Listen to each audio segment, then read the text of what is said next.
পৃথিবীর সবচেয়ে নিরাপদ আশ্রয়স্থল হলো মায়ের কোল। কিন্তু যখন কোনো অবুঝ সন্তান সেই নিরাপদ আশ্রয়স্থলটুকু পায় না, তখন তার জীবনে নেমে আসে ভয়াল কালো ছায়া। তাকে গ্রাস করে ধরে একাকিত্ব। কথা বলছি জাপানের ইচিগাওয়া চিড়িয়াখানায় ঘটে যাওয়া ইন্টারনেট তোলপাড় করা সেই হৃদয় বিদারক ঘটনা নিয়ে। একটি বানর ছানা যার নাম পাঞ্চ।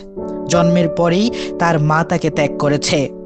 বিশেষজ্ঞদের মতে প্রাণী জগতে এমন ঘটনা খুব সাধারণ।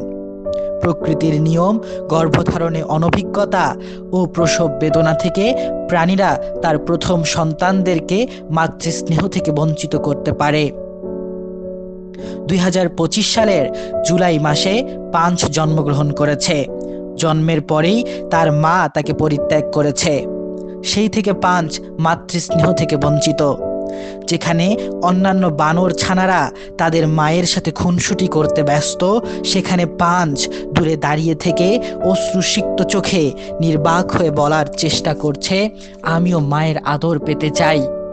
তার এমন অসহায়ত্ব দেখে চিড়িয়াখানা কর্তৃপক্ষ তাকে একটি পুতুল দিয়েছে। সেই থেকে বানর ছানাটি সেই পুতুলটির থেকে মাতৃস্নেহ নেয়ার চেষ্টা করছে।